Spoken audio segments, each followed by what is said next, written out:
Hi friends, ಮಸ್ತ್ಮಗ.ಕಾಮ್ಗೆ ಸ್ವಾಗತ. ನಾನು Amar Prasad. Russia Ukraine ನಡುವೆ ಯುದ್ಧ ಆಗ್ತಾ ಇದೆ. ರಷ್ಯಾ ಈಗಾಗಲೇ ಸೇನಾ ಕಾರ್ಯಾಚರಣೆ ಶುರು ಮಾಡಿದೆ. ಈಗ ಇದು ಮತ್ತಷ್ಟು ದೊಡ್ಡ ಆಗಿ ರಷ್ಯಾ ಪೂರ್ಣ ಪ್ರಮಾಣದಲ್ಲಿ ಯುಕ್ರೇನ್ ಮೇಲೆ ಯುದ್ಧವನ್ನು ಮುಂದುವರಿಸಿದ್ರೆ, ಕಂಟಿನ್ಯೂ ಮಾಡಿದ್ರೆ ಏನಾಗುತ್ತೆ? ರಷ್ಯಾ ಮತ್ತು ಯುಕ್ರೇನ್ ಸೇನೆಯ ಬಲ ಎಷ್ಟಿದೆ? ರಷ್ಯಾವನ್ನು ತಡೆಯುವಷ್ಟು ಶಕ್ತಿಶಾಲಿಯಾಗಿದೆಯಾ ಯುಕ್ರೇನ್ ಬೆಂಬಲಕ್ಕೆ ಯಾರಲ್ಲೇ ಇದ್ದಾರೆ?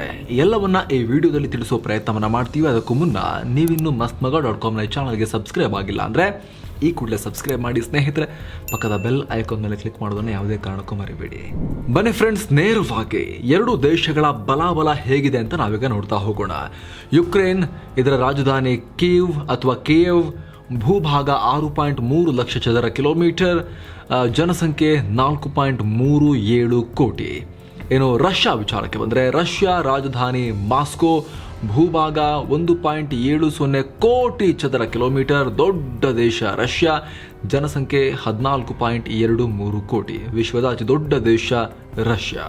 ಸೇನೆಗೆ ಲಭ್ಯವಿರೋ ಜನಸಂಖ್ಯೆ ಎಷ್ಟು? ಯುಕ್ರೇನ್ನಲ್ಲಿ 1.56 ಕೋಟಿ, ರಷ್ಯಾದಲ್ಲಿ 4.66 ಕೋಟಿ. ಸಕ್ರಿಯ ಮಿಲಿಟರಿ ಸಿಬ್ಬಂದಿ ಎಷ್ಟು ಜನ ಇದ್ದಾರೆ? ಯುಕ್ರೇನ್ನಲ್ಲಿ 2 ಲಕ್ಷ ಇದ್ದಾರೆ, ರಷ್ಯಾದಲ್ಲಿ 8.5 ಲಕ್ಷ ಇದ್ದಾರೆ. ರಿಸರ್ವ್ ಸಿಬ್ಬಂದಿ ಎಷ್ಟಿದ್ದಾರೆ? ಯುಕ್ರೇನ್ನಲ್ಲಿ 2.5 ಲಕ್ಷ, ರಷ್ಯಾದಲ್ಲಿ 2.5 ಲಕ್ಷ. ಪ್ಯಾರಾಮಿಲಿಟರಿ ಫೋರ್ಸ್ ಎಷ್ಟಿದೆ? ಯುಕ್ರೇನ್ನಲ್ಲಿ 50,000ಕ್ಕೂ ಅಧಿಕ, ರಷ್ಯಾದಲ್ಲಿ 2.5 ಲಕ್ಷಕ್ಕೂ ಅಧಿಕ. ಒಟ್ಟು ಯೋಧರೆಷ್ಟು? ಯುಕ್ರೇನ್ನಲ್ಲಿ 11 ಲಕ್ಷ, ರಷ್ಯಾದಲ್ಲಿ 29 ಲಕ್ಷ. ಇದರಲ್ಲಿ 3 ಪಡೆ, ವಾಯುಪಡೆ, ಭೂಸೇನೆ, ನೌಕಾಪಡೆ ಯೋಧರು ಸೇರಿದ್ದಾರೆ. ಡಿಫೆನ್ಸ್ ಬಜೆಟ್ ವಿಚಾರಕ್ಕೆ ಬಂದರೆ, ಯುಕ್ರೇನ್ $5.4 ಬಿಲಿಯನ್ ಡಿಫೆನ್ಸ್ ಬಜೆಟ್ ಅನ್ನು ಹೊಂದಿದೆ. ಇದು GDPಯ 3%. ರಷ್ಯಾ $61.7 ಬಿಲಿಯನ್ ಬಜೆಟ್ ಅನ್ನು ಹೊಂದಿದೆ ಡಿಫೆನ್ಸ್ಗೆ. GDPಯ 4.3%. 1 ಬಿಲಿಯನ್ ಅಂತ ಹೇಳಿದ್ರೆ ಭಾರತದ ರೂಪಾಯಿ ಲೆಕ್ಕದಲ್ಲಿ ಸ್ನೇಹಿತರೆ ಸುಮಾರು 7,500 ಕೋಟಿ ರೂಪಾಯಿ. ಭೂಸೇನೆಯ ಬಲ ಎಷ್ಟು? ಯೋಧರ ಸಂಖ್ಯೆ ಭೂಸೇನೆಯಲ್ಲಿ ಯುಕ್ರೇನ್ನಲ್ಲಿ 1.25 ಲಕ್ಷ ಇದ್ದಾರೆ, ರಷ್ಯಾದಲ್ಲಿ 2.80 ಲಕ್ಷ ಇದ್ದಾರೆ. ಟ್ಯಾಂಕ್ಗಳ ವಿಚಾರಕ್ಕೆ ಬಂದರೆ, ಯುಕ್ರೇನ್ ಹತ್ರ 2,596 ಟ್ಯಾಂಕ್ಸ್ ಇವೆ, ರಷ್ಯಾ ಹತ್ರ 13,000 ಟ್ಯಾಂಕ್ಸ್ ಇವೆ. ಆರ್ಮರ್ಡ್ ವೆಹಿಕಲ್ ವಿಚಾರಕ್ಕೆ ಬಂದರೆ, ಯುಕ್ರೇನ್ ಬಳಿ 12,203 ಇವೆ, ರಷ್ಯಾ ಬಳಿ 30,122 ಇವೆ. ಒಟ್ಟು ಆರ್ಟಿಲರೀಸ್ ವಿಚಾರಕ್ಕೆ ಬಂದರೆ, ಯುಕ್ರೇನ್ ಬಳಿ 3,721 ಇವೆ, ರಷ್ಯಾ ಬಳಿ 18,497 ಇದೆ.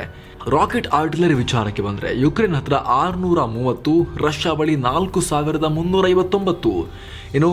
ಕ್ಷಿಪಣಿ ಲಾಂಚರ್ಗಳ ವಿಚಾರಕ್ಕೆ ಬಂದರೆ, ಯುಕ್ರೇನ್ ಹತ್ರ 400 ಇದೆ, ರಷ್ಯಾ ಹತ್ರ 500 ಇದೆ. ಯುಕ್ರೇನ್ ಹತ್ರಕ್ಕಿದೆ ರಷ್ಯಾಗೆ ಈ ವಿಚಾರದಲ್ಲಿ. ಮೊಬೈಲ್ ರಾಕೆಟ್ ಪ್ರಾಜೆಕ್ಟರ್ಸ್ಗಳ ವಿಚಾರಕ್ಕೆ ಬಂದರೆ, ಯುಕ್ರೇನ್ ಬಳಿ 490 ಇದೆ, ರಷ್ಯಾ ಹತ್ರ 3,391 ಇದೆ. ವಾಯುಸೇನೆಯ ಬಲದ ವಿಚಾರಕ್ಕೆ ಬಂದರೆ, ಯುಕ್ರೇನ್ ಬಳಿ 35,000 ವಾಯುಪಡೆಯ ಫೈಟರ್ ಪೈಲಟ್ಗಳು, ಯೋಧರು, ಸಿಬ್ಬಂದಿ ಎಲ್ಲ ಸೇರಿದ್ದಾರೆ. ರಷ್ಯಾ ಹತ್ರ 1.65 ಲಕ್ಷ ಇದ್ದಾರೆ. ಒಟ್ಟು ಏರ್ಕ್ರಾಫ್ಟ್ಗಳು ಯುಕ್ರೇನ್ ಹತ್ರ 326 ಮಾತ್ರ ಇದೆ. ರಷ್ಯಾ ಸುಪೀರಿಯರ್ ಪವರ್ ಏರ್ಫೋರ್ಸ್ ವಿಚಾರದಲ್ಲಿ 5,552 ಏರ್ಕ್ರಾಫ್ಟ್ಗಳು ರಷ್ಯಾ ಬಳಿ ಇವೆ. ಇದರಲ್ಲಿ ಫೈಟರ್ ಏರ್ಕ್ರಾಫ್ಟ್ ಎಷ್ಟು ಅಂತ ನೋಡ್ತಾ ಹೋದ್ರೆ, ಯುಕ್ರೇನ್ ಹತ್ರ 70 ಮಾತ್ರ ಇದೆ, ರಷ್ಯಾ ಹತ್ರ 792 ಇದೆ. ಮಲ್ಟಿ ರೋಲ್ ಏರ್ಕ್ರಾಫ್ಟ್ಗಳ ವಿಚಾರಕ್ಕೆ ಬಂದರೆ, ಯುಕ್ರೇನ್ ಹತ್ರ 1 ಇಲ್ಲ, ರಷ್ಯಾ ಹತ್ರ 832 ಇವೆ. ಹಾಗೆ ಅಟ್ಯಾಕ್ ಏರ್ಕ್ರಾಫ್ಟ್ಗಳ ವಿಚಾರಕ್ಕೆ ಬಂದರೆ, ಯುಕ್ರೇನ್ ಹತ್ರ 29 ಇದೆ, ರಷ್ಯಾ ಹತ್ರ 880 ಇವೆ. ಸೇನಾ ಸಾರಿಗೆ ವಿಮಾನಗಳ ವಿಚಾರಕ್ಕೆ ಬಂದರೆ, ಯುಕ್ರೇನ್ ಬಳಿ ಕೇವಲ 32 ಇದೆ, ರಷ್ಯಾ ಹತ್ರ 445 ಇದೆ. ಸ್ಪೆಷಲ್ ಮಿಷನ್ ಏರ್ಕ್ರಾಫ್ಟ್ಗಳ ವಿಚಾರಕ್ಕೆ ಬಂದರೆ, ಯುಕ್ರೇನ್ ಹತ್ರ 5 ಮಾತ್ರ ಇದೆ, ರಷ್ಯಾ ಹತ್ರ 132 ಇಂತಹ ಸ್ಪೆಷಲ್ ಮಿಷನ್ ಏರ್ಕ್ರಾಫ್ಟ್ಗಳಿವೆ. ಹೆಲಿಕಾಪ್ಟರ್ಗಳ ವಿಚಾರಕ್ಕೆ ಬಂದರೆ, ಯುಕ್ರೇನ್ ಬಳಿ 129 ಹೆಲಿಕಾಪ್ಟರ್ಗಳಿವೆ, ರಷ್ಯಾ ಹತ್ರ 1,724 ಹೆಲಿಕಾಪ್ಟರ್ಗಳಿವೆ. ಅಟ್ಯಾಕ್ ಹೆಲಿಕಾಪ್ಟರ್ಗಳ ವಿಚಾರಕ್ಕೆ ಬಂದರೆ, ಯುಕ್ರೇನ್ ಬಳಿ 34 ಮಾತ್ರ ಇದೆ, ರಷ್ಯಾ ಹತ್ರ 544 ಇವೆ. UCAV ಡ್ರೋನ್ಗಳ ವಿಚಾರಕ್ಕೆ ಬಂದರೆ, ಯುಕ್ರೇನ್ ಹತ್ರ 12 ಇದೆ, ರಷ್ಯಾ ಹತ್ರ 30 ಇದೆ. ನೌಕಾಪಡೆ ಬಲ ವಿಚಾರಕ್ಕೆ ಬಂದಾಗ, ಯುಕ್ರೇನ್ ಬಳಿ 15,000ಕ್ಕೂ ಅಧಿಕ ನೌಕಾಪಡೆ ಯೋಧರಿದ್ದಾರೆ, ರಷ್ಯಾ ಹತ್ರ 1,50,000ಕ್ಕೂ ಅಧಿಕ ನೌಕಾಪಡೆಯ ಸ್ಟ್ರೆಂತ್ ಇದೆ, 10 ಪಟ್ಟು ಜಾಸ್ತಿ. ಒಟ್ಟು ನೌಕೆಗಳು ಯುಕ್ರೇನ್ ಬಳಿ 63 ಮಾತ್ರ ಇದೆ, ರಷ್ಯಾ ಹತ್ರ 664 ಇದೆ. ಯುದ್ಧ ನೌಕೆಗಳು, ವಾರ್ಶಿಪ್ಗಳು ಯುಕ್ರೇನ್ ಬಳಿ ಕೇವಲ 2 ಇದೆ, ರಷ್ಯಾ ಹತ್ರ 74 ಇದೆ. ವಿಮಾನ ವಾಹಕ ಯುದ್ಧ ನೌಕೆಗಳ ವಿಚಾರಕ್ಕೆ ಬಂದರೆ, ಯುಕ್ರೇನ್ ಬಳಿ 1 ಇಲ್ಲ, ರಷ್ಯಾ ಹತ್ರ ಒಂದಿದೆ. ಇನ್ನು ಡಿಸ್ಟ್ರಾಯರ್ಗಳ ವಿಚಾರಕ್ಕೆ ಬಂದರೆ ಯುಕ್ರೇನ್ ಹತ್ರ 1 ಇಲ್ಲ, ರಷ್ಯಾ ಹತ್ರ 18 ಇದೆ. ಹಾಗೆ ಫ್ರೈಗೇಟ್ಸ್ ವಿಚಾರಕ್ಕೆ ಬಂದರೆ ಯುಕ್ರೇನ್ ಬಳಿ 1 ಇದೆ, ರಷ್ಯಾ ಹತ್ರ 11 ಇದೆ. ಕಾವರೆಟ್ಸ್ ವಿಚಾರಕ್ಕೆ ಬಂದರೆ ಯುಕ್ರೇನ್ ಬಳಿ 1 ಇಲ್ಲ, ರಷ್ಯಾ ಬಳಿ 83 ಇದೆ. ಇನ್ನು ಸಬ್ಮರೀನ್ಸ್ ವಿಚಾರಕ್ಕೆ ಬಂದರೆ ಯುಕ್ರೇನ್ ಹತ್ರ 1 ಇಲ್ಲ, ರಷ್ಯಾ ಬಳಿ 59 ಇವೆ. ಏನು ಪರಮಾಣು ಶಸ್ತ್ರಾಸ್ತ್ರದ ವಿಚಾರದಲ್ಲಿ ಯುಕ್ರೇನ್ದು ಕೈ ಹಿಸುಕಿಕೊಳ್ಳುವಂಥ ಪರಿಸ್ಥಿತಿ. ಯಾಕಂದರೆ ಯುಕ್ರೇನ್ ಈವರೆಗೆ ಸ್ವತಂತ್ರವಾಗಿ ಪರಮಾಣು ಶಸ್ತ್ರಾಸ್ತ್ರ ಉತ್ಪಾದನೆ ಮಾಡಿಲ್ಲ. ಆದರೂ ಕೂಡ ಯುಕ್ರೇನ್ 5,000ದಷ್ಟು ಪರಮಾಣು ಸ್ಫೋಟಕಗಳನ್ನು ಹೊಂದಿತ್ತು. 1991ಕ್ಕೂ ಮುನ್ನ ಯುಕ್ರೇನ್ ಸೋವಿಯತ್ ಒಕ್ಕೂಟದ ಭಾಗ ಆಗಿತ್ತು, USSRನ ಭಾಗ ಆಗಿತ್ತು. ನಂತರ ವಿಘಟನೆಯಾದಾಗ ಸೋವಿಯತ್ ಒಕ್ಕೂಟದಿಂದ ಯುಕ್ರೇನ್ಗೆ ಪರಮಾಣು ಶಸ್ತ್ರಾಸ್ತ್ರಗಳ ಪಾಲು ಸಿಕ್ಕಿತ್ತು. ಅದರ ಪ್ರಕಾರ ಆಗ ವಿಶ್ವದ 3ನೇ ಅತಿದೊಡ್ಡ ಪರಮಾಣು ಸಾಮರ್ಥ್ಯ ಹೊಂದಿರೋ ದೇಶ ಯುಕ್ರೇನ್ ಆಗಿತ್ತು. ಆದರೆ 3 ವರ್ಷಗಳ ಬಳಿಕ ಅಂದರೆ 1994ರಲ್ಲಿ ಯುಕ್ರೇನ್ ನ್ಯೂಕ್ಲಿಯರ್ ನಾನ್ ಪ್ರಾಲಿಫರೇಷನ್ ಟ್ರೀಟಿಗೆ NPTಗೆ ಸೈನ್ ಹಾಕ್ತು. ಇದರ ಪರಿಣಾಮವಾಗಿ 96ರಲ್ಲಿ ಎಲ್ಲ ಪರಮಾಣು ಶಸ್ತ್ರಾಸ್ತ್ರಗಳನ್ನು ರಷ್ಯಾಗೆ ತೆಗೆದುಕೊಂಡು ಹೋಗಿ ಡಿಸ್ಅಸೆಂಬಲ್ ಮಾಡಲಾಯಿತು. ಒಂದು ವೇಳೆ ಅಮೆರಿಕ ಸೇರಿದಂತೆ ಪಾಶ್ಚಿಮಾತ್ಯ ದೇಶಗಳ ಮಾತು ಕೇಳಿ ಪರಮಾಣು ಶಸ್ತ್ರಾಸ್ತ್ರ ನಾಶಪಡಿಸದೇ ಇದ್ದಿದ್ರೆ ಇವತ್ತು ರಷ್ಯಾ ಯುಕ್ರೇನ್ ಮೇಲೆ ದಾಳಿ ಮಾಡೋಕ್ಕೆ ಧೈರ್ಯ ಮಾಡ್ತಿರ್ಲಿಲ್ಲ ಅನ್ಸುತ್ತೆ. ನಾವು ತುಂಬ ಕಂಪ್ಯಾರಿಸನ್ ಕೊಡ್ಬೇಕಾದ್ರೆ ಹೇಳಿದ್ವಲ್ಲ, ಓಕೆ ಇವ್ರದ್ದು 0, ಇವ್ರದ್ದು 80, ಇವ್ರದ್ದು 10, ಇವ್ರದ್ದು 100, ಈ ಥರ ಕೆಲವೊಂದು ಕಡೆ 10 ಪಟ್ಟು ಜಾಸ್ತಿ ರಷ್ಯಾದ ಸ್ಟ್ರೆಂತ್ ಇದೆ ಕೆಲವೊಂದು ಶಸ್ತ್ರಾಸ್ತ್ರಗಳಲ್ಲಿ, ಕೆಲವೊಂದು ಯುಕ್ರೇನ್ ಹತ್ರ ಇಲ್ವೇ ಇಲ್ಲ, ರಷ್ಯಾ ಹತ್ರ ಇಷ್ಟಿದೆ ಅಂತೆಲ್ಲ. ಇನ್ನೂ ಕಳಪೆ ಇದ್ದಿದ್ರೂ ಕೂಡ, ಯುಕ್ರೇನ್ ಸೈನಿಕವಾಗಿ ಇನ್ನೂ ಕಳಪೆ ಇದ್ದಿದ್ರೂ ಕೂಡ ಜಸ್ಟ್ ಒಂದಷ್ಟು ಪರಮಾಣು ಸ್ಫೋಟಕಗಳು ಅವ್ರ ಬಳಿ ಇದೆ ಅಂತ ಆಗಿದ್ದರೆ ರಷ್ಯಾ ದಾಳಿ ಮಾಡೋಕ್ಕೆ ಇಷ್ಟು ಈಸಿಯಾಗಿ ಆಗ್ತಾ ಇರಲಿಲ್ಲ. ಅದನ್ನೇ ಹೇಳೋದು ನ್ಯೂಕ್ಲಿಯರ್ ಡಿಟರೆನ್ಸ್ ಅಂತ. ರಷ್ಯಾ ಮತ್ತು ಪರಮಾಣು ಶಸ್ತ್ರಾಸ್ತ್ರ ಎಲ್ಲರಿಗೂ ಗೊತ್ತಿರುವಂತೆ ರಷ್ಯಾ ಪರಮಾಣು ಶಸ್ತ್ರಾಸ್ತ್ರಗಳ ಕ್ಷೇತ್ರದಲ್ಲಿ ತುಂಬ ಮುಂದಿದೆ. ರಷ್ಯಾ ಹೊರ ಜಗತ್ತಿಗೆ ಕೊಟ್ಟಿರೋ ಲೆಕ್ಕಾಚಾರದ ಪ್ರಕಾರವೇ ನೋಡಿದ್ರೆ ರಷ್ಯಾ ಹತ್ರ 6,300 ಪರಮಾಣು ಶಸ್ತ್ರಾಸ್ತ್ರ ಇದೆ. ಇದು ಅಂದಾಜಷ್ಟೇ. ಅದರಲ್ಲಿ 1,500 ಶಸ್ತ್ರಾಸ್ತ್ರಗಳನ್ನು ನಿಯೋಜಿಸಲಾಗಿದೆ, ಆಲ್ರೆಡಿ ರೆಡಿ ಮಾಡಿ ಇಟ್ಕೊಂಡಾಗಿದೆ. ಹಾಗೆ ನೋಡೋಕೆ ಹೋದರೆ ಅಮೆರಿಕದ ಬಳಿಯ ಪರಮಾಣು ಶಸ್ತ್ರಾಸ್ತ್ರ ಕಮ್ಮಿ ಇದೆ. ಹೊರ ಜಗತ್ತಿನ ಅಂದಾಜಿನ ಪ್ರಕಾರ ಅಮೆರಿಕದಲ್ಲಿ ಕೇವಲ 5,500 ಪರಮಾಣು ಶಸ್ತ್ರಾಸ್ತ್ರಗಳಿದೆ. ರಷ್ಯಾ ಕಂಪೇರ್ ಮಾಡಿದ್ರೆ ಕಮ್ಮಿ.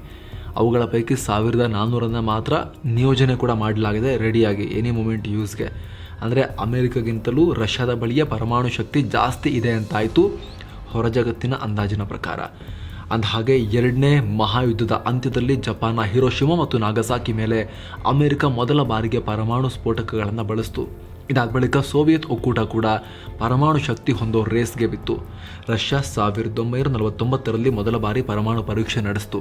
ಆದರೂ ಕೂಡ ಪಾಶ್ಚಿಮಾತ್ಯ ದೇಶಗಳು ರಷ್ಯಾ ಕೈಲಿ ಪರಮಾಣು ಶಸ್ತ್ರಾಸ್ತ್ರ ಅಭಿವೃದ್ಧಿಪಡಿಸೋಕೆ ಆಗಲ್ಲ ಅಂತಲೇ 1953-54ರವರೆಗೂ ಕೂಡ ಭ್ರಮೆಯಲ್ಲಿದ್ದರು. ಆದರೆ ಪರೀಕ್ಷೆ ನಡೆಸಿದ ಬಳಿಕ ಸೋವಿಯತ್ ಒಕ್ಕೂಟ ನಿಲ್ಲೇ ಇಲ್ಲ. ಭಾರಿ ದೊಡ್ಡ ಮಟ್ಟದಲ್ಲಿ ಪರಮಾಣು ಶಸ್ತ್ರಾಸ್ತ್ರಗಳನ್ನು ಅಭಿವೃದ್ಧಿಪಡಿಸೋಕೆ ರೇಸ್ಗೆ ಬಿದ್ದುಬಿಡ್ತು. ಎಷ್ಟರ ಮಟ್ಟಿಗೆ ಅಂದರೆ 1980ರ ಅಂತ್ಯದ ವೇಳೆಗೆ ಸೋವಿಯತ್ ಒಕ್ಕೂಟದ ಬಳಿ 40,000ಕ್ಕೂ ಅಧಿಕ ಪರಮಾಣು ಶಸ್ತ್ರಾಸ್ತ್ರಗಳಿದ್ವು. ವಿಶ್ವದ ಅತಿ ದೊಡ್ಡ ಸ್ಫೋಟಕಗಳನ್ನು ರೆಡಿ ಮಾಡಿತ್ತು. ಅದನ್ನು ಝಾಗ್ ಸ್ಫೋಟಕ ಅಂತ ಕರೆಯಲಾಗ್ತಾ ಇತ್ತು. ಅದರ ತಾಕತ್ತು ಎಷ್ಟಿತ್ತು ಅನ್ನೋದನ್ನು ನೀವು ಈ ಇಮೇಜ್ ಮೂಲಕ ಅರ್ಥ ಮಾಡ್ಕೋಬೋದು ನೋಡಿ. ಆದರೆ ಸೋವಿಯತ್ ಒಕ್ಕೂಟ ವಿಘಟನೆಯಾದ ಬಳಿಕ ಅವೆಲ್ಲವೂ ಕೂಡ ವಿವಿಧ ಸೋವಿಯತ್ ಒಕ್ಕೂಟದ ಭಾಗ ಆಗಿದ್ದ ಈಗ ಇಂಡಿಪೆಂಡೆಂಟ್ ಆದಂಥ ದೇಶಗಳಲ್ಲಿ ಹಂಚೋಯ್ತು. ಆದರೂ ರಷ್ಯಾ ಈವರೆಗೆ ಒಟ್ಟು 700 ಬಾರಿ ಪರಮಾಣು ಪರೀಕ್ಷೆಗಳನ್ನು ಮಾಡಿದೆ. ನಿಮಗೆ ಪ್ರಶ್ನೆ ಮೂಡಬಹುದು, ಹಾಗಾದರೆ ನಾವು ಕೂಡ ಅಣ್ವಸ್ತ್ರ ರಾಷ್ಟ್ರ ಅಲ್ವಾ, ನಮ್ಮ ಹತ್ರ ಎಷ್ಟು ಪರಮಾಣು ಸ್ಫೋಟಕಗಳಿರ್ಬೋದು ಅಂತ, ಪಾಕಿಸ್ತಾನದ ಬಳಿ ಎಷ್ಟು ಪರಮಾಣು ಸ್ಫೋಟಕಗಳಿರ್ಬೋದು ಅಂತ ನಿಮಗೆ ಪ್ರಶ್ನೆ ಬರ್ಬೋದು.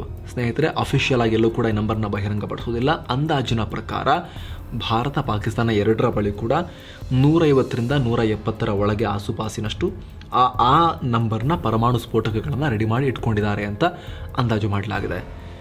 500, 1000, 2000 ಯಾವ ಗ್ರಹ ನಾಶ ಮಾಡೋಕ್ಕೆ ಸ್ವಾಮಿ? ಭೂಮಿ ನಾಶ ಮಾಡೋಕ್ಕೆ ಈಗಿನ ಪರಮಾಣು ಸ್ಫೋಟಕಗಳು ಕೆಲವು ಸಾಕು. ಸರಿಯಾದ ದೊಡ್ಡ ಸೈಜ್ನದು ಬಳಸಿದ್ರೆ ಒಂದು 2 ಸಾಕು. ಅಂಥದ್ರಲ್ಲಿ 5,000, 6,000 ಏನು ಮಾಡೋಕ್ಕೆ? ಅದು ಈ ಭೂಮಿ ನಾಶ ಮಾಡೋಕ್ಕಲ್ಲ, ಇದೇನು ಬೇರೆ ಗ್ರಹದ ಮೇಲೆ ಯುದ್ಧ ಮಾಡೋಕ್ಕೆ ಏನಾದ್ರು ಹೊರಡ್ತೀರಾ ನೀವು ಅನ್ನೋ ಪ್ರಶ್ನೆ ನಿಮಗೆ ಮೂಡಬಹುದು. ಆದರೂ ಕೂಡ ರೆಡಿ ಮಾಡಿ ಇಟ್ಕೊಂಡಿದ್ದಾರೆ. ಅಂದಹಾಗೆ ಪರಮಾಣು ಸ್ಫೋಟಕಗಳು 500, 1000, 2000 ಅಂತೆಲ್ಲ ಹೇಳಿದಾಗ ಎಲ್ಲ ಪರಮಾಣು ಸ್ಫೋಟಕಗಳ ಸಾಮರ್ಥ್ಯ ಸೇಮ್ ಇರುವುದಿಲ್ಲ. ಕೆಲವೊಂದು ಇಡೀ ಖಂಡವನ್ನೇ ನಾಶ ಮಾಡೋ ಸಾಮರ್ಥ್ಯವನ್ನು ಹೊಂದಿರಬಹುದು. ಕೆಲವೊಂದು ಟ್ಯಾಕ್ಟಿಕಲ್ ಅಣ್ವಸ್ತ್ರಗಳು ಕೂಡ ಇರ್ತವೆ, ಸಣ್ಣ ಸಾಮರ್ಥ್ಯದ ಒಂದು ಸಣ್ಣ ಲಿಮಿಟೆಡ್ ಜಾಗದಲ್ಲಿ ಮಾತ್ರ ವಿಧ್ವಂಸಕ ಕೃತ್ಯ ಮಾಡುವಂಥ ಸಾಮರ್ಥ್ಯದ ಟ್ಯಾಕ್ಟಿಕಲ್ ಸ್ಫೋಟಕಗಳು ಕೂಡ ಇರ್ತವೆ. ಸೊ ದೊಡ್ಡದು ಸಣ್ಣದು ಎಲ್ಲ ಸೇರಿ ಈ ನಂಬರ್ಸ್. 2014ರಿಂದ ಈವರೆಗೆ ಯುಕ್ರೇನ್ ಮತ್ತು ರಷ್ಯಾ ನಡುವಿನ ಸಂಘರ್ಷದಲ್ಲಿ ಈವರೆಗೆ ಸಾವಿರಾರು ಜನ ಬಲಿಯಾಗಿದ್ದಾರೆ. ಇದರಲ್ಲಿ 13,000 ಜನ ಅಮಾಯಕ ನಾಗರಿಕರು ಕೂಡ ಪ್ರಾಣ ಕಳ್ಕೊಂಡಿದ್ದಾರೆ. ಏನು ರಷ್ಯಾ ಪರ ಪ್ರತ್ಯೇಕತಾವಾದಿಗಳು 5,650 ಜನ ಮತ್ತು 4,000 ಯುಕ್ರೇನ್ ಸೈನಿಕರು ಕೂಡ ಈ ರಕ್ತ ಸಿಕ್ತ ಸಂಘರ್ಷದಲ್ಲಿ ಪ್ರಾಣವನ್ನು ಕಳ್ಕೊಂಡಿದ್ದಾರೆ. ಸ್ನೇಹಿತರೆ, ಇವಿಷ್ಟು ಆ ದೇಶಗಳು ಹೊರ ಜಗತ್ತಿಗೆ ರಿಲೀಸ್ ಮಾಡಿರೋ ಮಾಹಿತಿಗಳು. ಇವುಗಳನ್ನು ಹೊರತುಪಡಿಸಿ ಇನ್ನೂ ಏನು ಶಸ್ತ್ರಾಸ್ತ್ರ ಇವೆ ಅನ್ನೋದು ಕೆಲವೊಂದಷ್ಟು ಗೌಪ್ಯವಾಗೂ ಕೂಡ ಇರುತ್ತೆ. ಅವೆಲ್ಲ ಅಂದಾಜು ಮಾಡೋಕ್ಕೆ ಮಾತ್ರ ಸಾಧ್ಯ. ಅದು ಅಲ್ಲದೆ ರಷ್ಯಾ ಇತ್ತೀಚೆಗೆ ಹೈಪರ್ಸಾನಿಕ್ ಕ್ಷಿಪಣಿಯನ್ನು ಕೂಡ ಯಶಸ್ವಿಯಾಗಿ ಪರೀಕ್ಷೆ ನಡೆಸಿದೆ. ಮತ್ತೊಂದು ಕಡೆ ಯುಕ್ರೇನ್ಗೆ ಬೆಂಬಲಿಸುತ್ತಿರುವ ಪಾಶ್ಚಿಮಾತ್ಯ ದೇಶಗಳು ಕೂಡ ಕಳೆದ ಹಲವು ವಾರಗಳಿಂದ ಶಸ್ತ್ರಾಸ್ತ್ರಗಳ ನೆರವನ್ನು ಯುಕ್ರೇನ್ಗೆ ಕೊಡ್ತಿದ್ದಾರೆ. ಇದರಲ್ಲಿ ಯುನೈಟೆಡ್ ಕಿಂಗ್ಡಮ್ ಕಳಿಸಿದ 2,000 ಆಂಟಿ ಟ್ಯಾಂಕ್ ಶಸ್ತ್ರಾಸ್ತ್ರಗಳು ಕೂಡ ಸೇರಿವೆ. ಇನ್ನು ಅಮೆರಿಕ, ನ್ಯಾಟೋ ಮಿತ್ರ ರಾಷ್ಟ್ರಗಳು ಕೂಡ ಯುಕ್ರೇನ್ಗೆ ಶಸ್ತ್ರಾಸ್ತ್ರ ಪೂರೈಸಿರೋ ಬಗ್ಗೆ ನೇರವಾಗಿ ಮಾಹಿತಿ ನೀಡಿಲ್ಲ. ಸದ್ದಿಲ್ಲದೆ ಯುಕ್ರೇನ್ಗೆ ಶಸ್ತ್ರಾಸ್ತ್ರ ಪೂರೈಸಿರಬಹುದು ಅಂತ ಕೂಡ ಹೇಳಲಾಗ್ತಿದೆ. ಇನ್ನು 2014ರಿಂದ ನಿರಂತರವಾಗಿ ಅಮೆರಿಕ ಯುಕ್ರೇನ್ಗೆ $2.7 ಬಿಲಿಯನ್ ಅಂದರೆ ಸುಮಾರು 20,000 ಕೋಟಿ ರೂಪಾಯಿ ಮೌಲ್ಯದ ಶಸ್ತ್ರಾಸ್ತ್ರಗಳನ್ನು ಕೊಟ್ಟಿದೆ. ಇತ್ತೀಚೆಗಷ್ಟೇ ಯುಕ್ರೇನ್ ರಕ್ಷಣಾ ಸಚಿವ ಒಲೆಕ್ಸಿ ರೆಜ್ನಿಕೋವ್ ಮಾತನಾಡಿ ಅಮೆರಿಕದಿಂದ 90 ಟನ್ ಮದ್ದುಗುಂಡು ಸೇರಿದಂತೆ ಒಟ್ಟು 1,300 ಟನ್ನಷ್ಟು ಸೇನಾ ಸಹಾಯವನ್ನು ಪಡೆದಿದ್ದೀವಿ ನಾವು ಅಂತ ಮಾಹಿತಿಯನ್ನು ಕೊಟ್ಟಿದ್ರು. ಸ್ನೇಹಿತರೆ, ಈ ಸಂಘರ್ಷದ ವಾತಾವರಣದಲ್ಲಿ ಯುಕ್ರೇನ್ ರಷ್ಯಾದ ಬಲಾಬಲ ಎಷ್ಟಿದೆ ಅಂತ ನಿಮಗೆ ಅನುಮಾನವನ್ನು ಪರಿಹರಿಸುವ ಪ್ರಯತ್ನ, ಮಾಹಿತಿಯನ್ನು ಕೊಡುವಂಥ ಪ್ರಯತ್ನ. ಸ್ನೇಹಿತರೆ, ಈ ಸಂಘರ್ಷದ ಎಲ್ಲ ಅಪ್ಡೇಟ್ಗಳಿಗಾಗಿ ಹಾಗೂ ದೇಶ, ರಾಜ್ಯ, ವಿದೇಶದ ಆಗುಹೋಗುಗಳ ಎಲ್ಲ ಸಮಗ್ರ ನಾಲೆಜ್ಗಾಗಿ, ಮಾಹಿತಿಗಾಗಿ mastmaga.com ಚಾನಲನ್ನು ಸಬ್ಸ್ಕ್ರೈಬ್ ಮಾಡೋದನ್ನು ಹಾಗೂ ಬೆಲ್ ಐಕಾನ್ ಮೇಲೆ ಕ್ಲಿಕ್ ಮಾಡೋದನ್ನು ಯಾವುದೇ ಕಾರಣಕ್ಕೂ ಮರಿಬೇಡಿ ಸ್ನೇಹಿತರೆ. Thank you so much. ಮತ್ತೆ ಭೇಟಿ ಆಗ್ತಿರೋಣ. ನಮಸ್ತೆ.